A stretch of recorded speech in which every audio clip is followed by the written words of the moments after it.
तरफ से हम उनका तहे दिल से वेलकम करते हैं।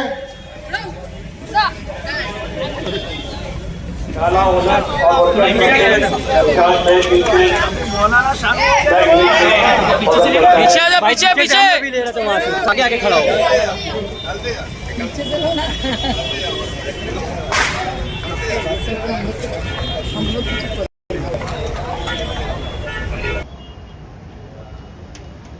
यहाँ पे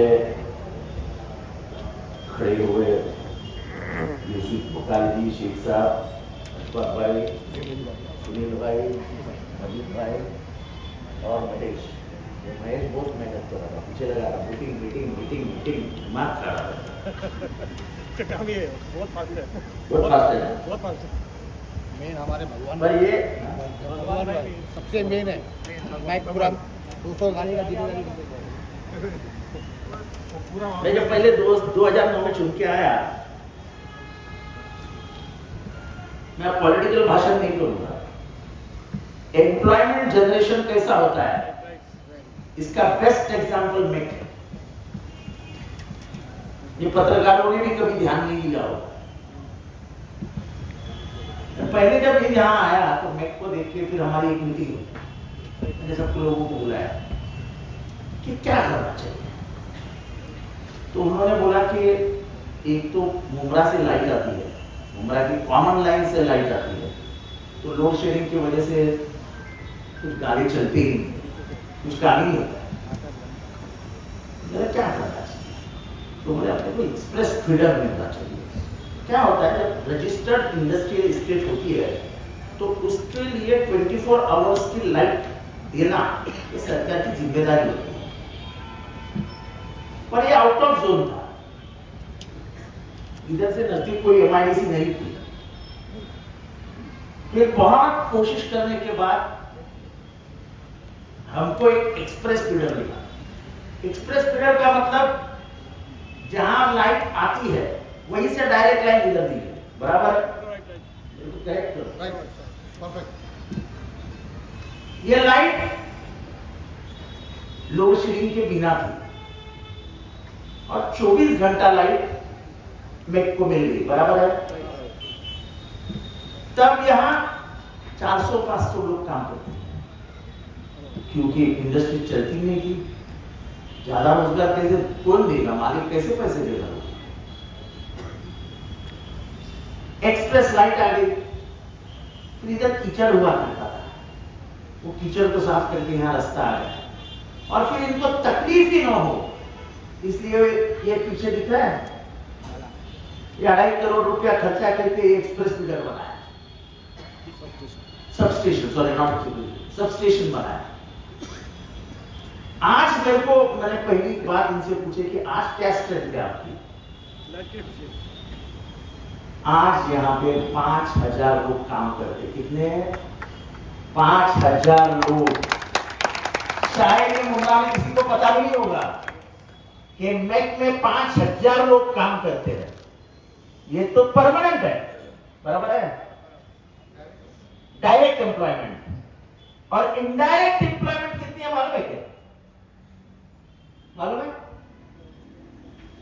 कम से कम 15 से 20 हजार लोग इनडायरेक्टली इन्वॉल्व है,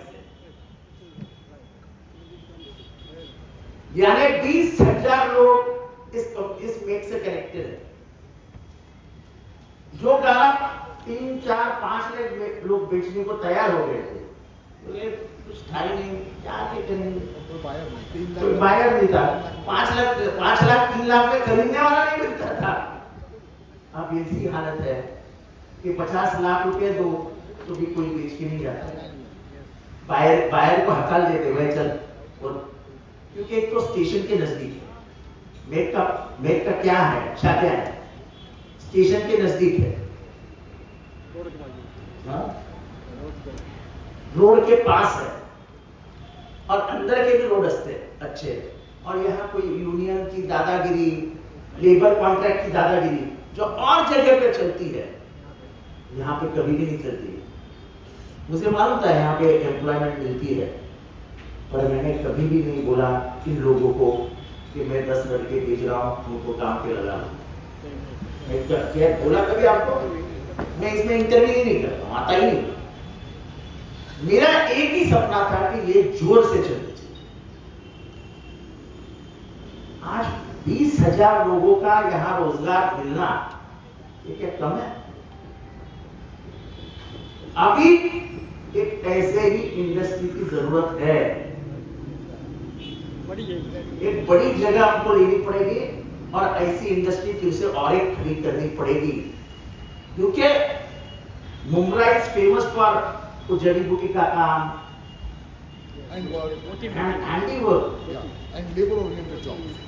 लेबर ओरिएंटेड जॉब्स, क्योंकि यहाँ लेबर सस्ता मिल सकता है, घर के नजदीक पड़ सकता है, 8 घंटे की ड्यूटी की, 4 घंटे में घर जाके खाना खाए, फिर आए काम किया, फिर घर। पर मुंब्रा के किसी भी एरिया से 15 मिनट का रास्ता है। तो ये मुंब्रा जो लोग बोलते हैं ना, क्या किया क्या किया क्या किया क्या किया, ये लोग क्या किया? ये यूसुफ भाई मेरे बहुत अजीज दोस्त है। बाहर के लेबर कॉन्ट्रैक्ट में क्या क्या होता देखा है आपने? मालूम है? लेबर कॉन्ट्रैक्ट का पुणे में हफ्ते का हफ्ता रहता है ना, एक्सटॉर्शन का सबसे बड़ा जरिया बन गया है। कम से कम 20 मर्डर हुए लेबर कॉन्ट्रैक्ट के लिए, और यहाँ एक आपके का सामने आमदार करा है जो ये कि इधर से भी अंदर नहीं आया कि मेरे 10 लोग लगा लो। कभी भी इनको मेरे दरवाजे पे नहीं बुलाया कि क्या करते हो। मेरे हर आदमी को बोलो जितने गाले, कितने गाले? 200। मेरे 3 आदमी ले लो हर गाले में, 600 ऐसे ही लग जाते थे। पर इससे इंडस्ट्री का विकास नहीं होता, इंडस्ट्री मारी जाती है।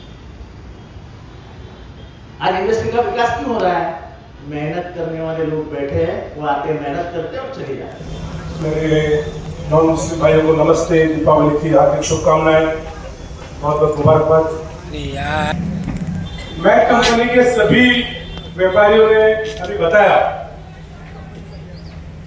कि आवाज साहब यहाँ पे 2009 में आए तो महक में क्या हालत था, लेकिन जो लोग पुराने उनको मालूम है जब आवाज साहब 2009 में आए तो उनके साथ जब महक को उन्होंने देखा कि लोड शेडिंग थी, हमारे बीच हमारे अध्यक्ष अरवा मुंब्रा के अध्यक्ष मेरे बड़े भाई शमीन खान साहब, हमारे दोस्त मुफ्ती साहब भी आए हैं, उनका भी वेलकम।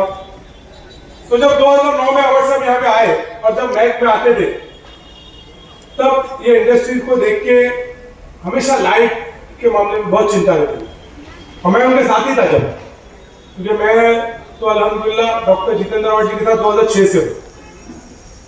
लेकिन मुझे याद है आज भी ये सब स्टेशन का, ये सब स्टेशन लोकल लोगों की, लोकल नेताओं की दादागिरी की वजह से बनने नहीं दिया जाता। मैं उस बात का गवाह हूं। और वो बैठा है मेरा दोस्त मिलन यहाँ पे है, वो साथ में है।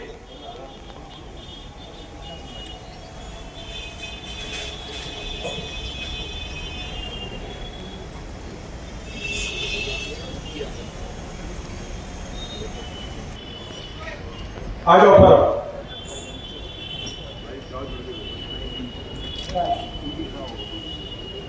जावेद भाई भी।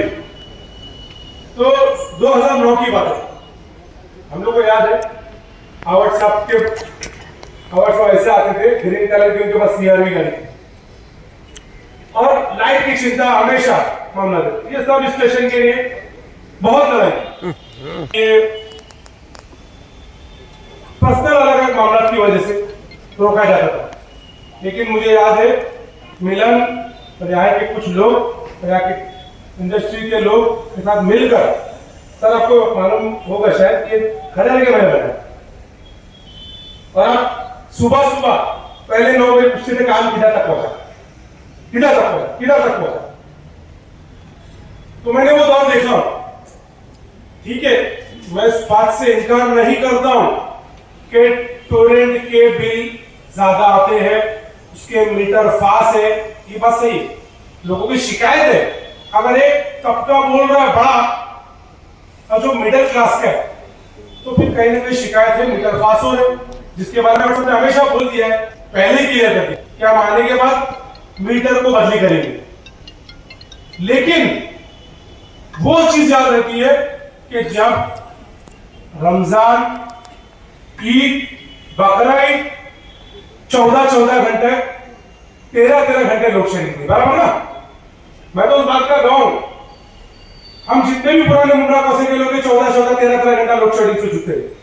एंड रमजान का वक्त था, रोजा खोलते थे और लाइट नहीं, बकरीद लाइट नहीं, जितने भी कुर्बानी का जो मामला देते थे लोगों के गोश्त कबाब, बहुत परेशान। और अवध साहब को ऐसा होना था कि शुगर की बीमारी अवध साहब को लाइट की वजह से लगी। लोग सोचते अभी शुगर शुगर शुगर अवध साहब को अभी तो नहीं है, 2010-11 में भी लगता लग गए, क्योंकि बस एक ही टेंशन, लाइट के बारे में, लाइट के बारे में, लाइट के बारे में। उमरा कौसा में लोड शेडिंग कैसे खत्म की जाए, इसके लिए बड़ी फिक्रमंद है। और साहब आपको मालूम नहीं है, आप तो इस बात की बहुत गवाह, बहुत सारे उमरा कौसे के डेलीगेशन थे। आज जिस पार्टी के अंदर, जिस पार्टी की नुमाइंदगी करने कुछ लोग खड़े, उसी पार्टी के प्रमुख, घड़ी के एनसीपी के प्रमुख, एक मीटिंग हुई थी बॉम्बे के अंदर, हाई लेवल मीटिंग, और उस पे उस पार्टी के प्रमुख थे अजीत दादा पवार साहब और लाइट के सर जय मैडम, जय मैडम, लाइट किसके हाथ में, एमएससीडीसीएल का चीफ अजय मैडम, अजय बैठे थे और बहुत हालात चल रहे थे। लेकिन मुझे याद है आज जो घड़ी के चीफ अजीत दादा पवार उस मीटिंग में आते हैं और व्हाट्सएप एमएलए थे, सारे एमएलए, बस ये था कि शरद पवार की करीबी, तो हम लोग खड़े थे, बहुत सारे मुमरा कौसे के लोग, हम लोग ऐसे खड़े थे और अजय मेहता आते और ये सारी रिपोर्ट दिखाते और सब बड़े खाली लोड शेडिंग को 3 घंटे करो, 3 घंटे। तो फाइल देख के देखो क्यों की जाएगी, बोलो अल्लाह की आवाज देता हूं, क्यों की जाएगी? मुमरा कौसा के लोग तो बिल भरते ही नहीं, मुमरा कौसे लोग तो बिल भरते ही नहीं, राहत भी नहीं दी जा सकती। पहले बिल हो, अभी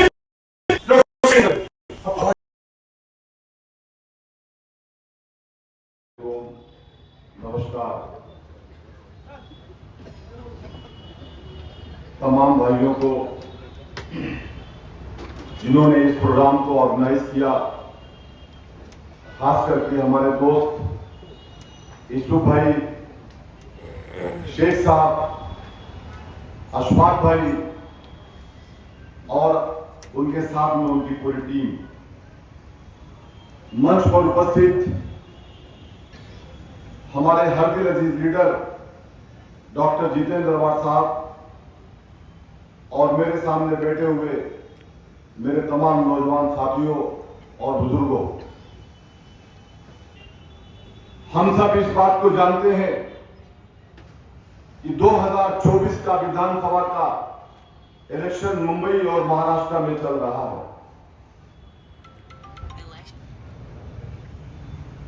अब से पहले 2009 में जब डॉक्टर जितेंद्र अवाड साहब आपके बीच में इलेक्शन लड़ने के लिए आए थे, तो तकरीबन 21,000 समथिंग वोटों से उन्होंने मुंगा कलवा से लीड किया था। उसके बाद 2014 में समथिंग 47,000 कुछ वोटों से लीड किया था। 2019 में शेख साहब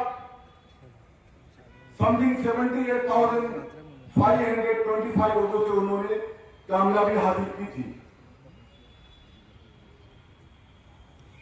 लोग कहते हैं यूसुफ भाई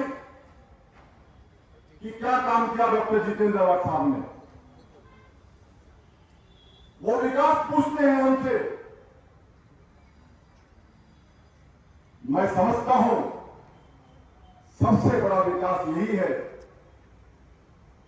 सबसे बड़ी उनकी खिदमत यही है। सबसे पहले उन्होंने आपके दिल में अपने लिए जगह बनाई। उसके बाद शहर के हर तरक्याती कामों को लेकर के उन्होंने पूरी कोशिश करके शहर को 2009 का मुमरा और आज 2024 का मुमरा कितना फर्क है इसे मुझे बताने की जरूरत नहीं है। अगर मैं बताने चलूंगा तो मेरी तकरीर बहुत लंबी हो जाएगी। आप तमाम लोगों के सामने हैं। मुझे याद है मेरे कंपनी को लेकर गए, अभी मैंने यूसुफ भाई से पूछा कि इस इंडस्ट्रीज के अंदर टोटल कितने शॉप्स हैं। उन्होंने बताया शमीम भाई 200 अबाउट शॉप है। मुमरा शहर के 2000 बच्चे यहां पे नौकरी करते हैं, यहां पे अपने रोजी रोटी से यहां पे आते हैं, सुबह से लेकर शाम तक काम करते हैं, रात में अपने घर जाते हैं। आराम से उनको ट्रेन का भी सफर करना नहीं पड़ता है। ये कहीं ना कहीं से मेरे कंपनी में एक उनको रोजी रोटी मिली गई। यहां पे 2011 में जब एक्सप्रेस फीडर लगा उसके बाद से लोड शेडिंग भी बंद हो गई। लेकिन इसके पीछे किसका रोल है, यह काम किसने कराया? मुझे आज भी याद है साहब कि हमारे पप्पू भाई एहतशाम भाई के वालिद साहब मरहूम चाचा फिरोज अंकल आपसे बात किए थे। अशफाक भाई आपके बाजू में बैठे हुए हैं। अशफाक भाई ने आपसे बात किया था। उसके बाद आपने पूरी कोशिश कर यहां का लोड शेडिंग को बंद कराया। उस वक्त जब यहां हम आते थे तो चलने का रास्ता नहीं था, इसको डामरीकरण कराया आपने। जितना हो सका उतना आपने काम करने की पूरी कोशिश किया। लेकिन लोग आकर के सवाल करते हैं और कहते हैं कि डॉक्टर जितेंद्र अवार्ड को कलवा मुमरा से निकाल देंगे। मुझे अफसोस होता है इस बात पे शेख साहब कि वो कलवा मुमरा से उनको निकालने की बात करते हैं। कैसे आपके दिलों से निकालेंगे उनको? अगर आपके दिल से उनको नहीं निकाल सकते हैं तो कलवा मुमरा से कैसे निकालेंगे उनको?